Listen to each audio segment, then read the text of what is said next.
அனைவருக்கும் வணக்கம். பல வருடங்களாக எந்த ஒரு விடுமுறையும் இல்லாமல் என்னுடைய சேவை தொடர்ந்து வருகிறது.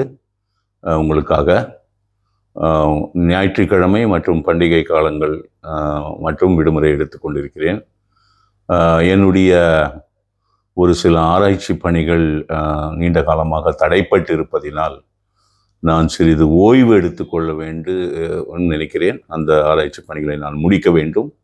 அதற்காக மக்களை நேரில் சந்திப்பதை தவிர்க்க வேண்டிய ஒரு கட்டாயத்தில் இருக்கிறேன். என்னை நீங்கள் நேரில் சந்திக்க முடியாது.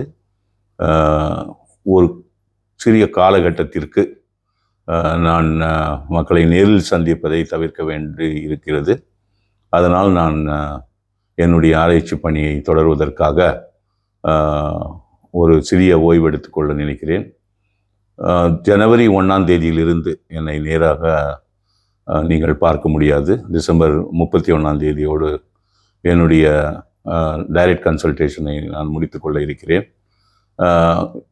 மறுபடியும் எப்பொழுது உங்களை நேரில் பார்ப்பேன் என்ற அறிவிப்பு உங்களுக்கு பின்னால் வரும். ஆனால் என்னுடைய பொருட்கள் அனைத்தும், என்னுடைய ப்ராடக்ட்ஸ், நன்னீர் போன்ற எல்லா பொருட்களும் என்னுடைய டீம் எல்லாம் ஃபுல்லாக வேலை செய்வாங்க. என்னுடைய பொருட்கள் அனைத்தும் உங்களுக்காக இருக்கும். என்னுடைய டீம் எல்லாமே இங்கே இருப்பாங்க. நீங்கள் நேரில் வந்தும் பெற்றுக்கொள்ளலாம். கொரியர் தபால் வழியாகவும் பெற்றுக்கொள்ளலாம். அதில் எந்த தடையும் இருக்காது. உங்களால் நான் சொல்வதை புரிந்து கொள்ள முடியும் என்று நினைக்கிறேன். என்னுடைய ஓய்வுக்கு முக்கியமான காரணம் என்னுடைய ஆராய்ச்சி பணி. 2 பணிகள் இருக்கிறது. அதை நான் முடிக்க வேண்டும். அதை முடித்த பிறகு நான் திரும்பி வந்து மக்களுக்கு சேவை செய்ய தயாராக இருக்கிறேன். நன்றி, வணக்கம்.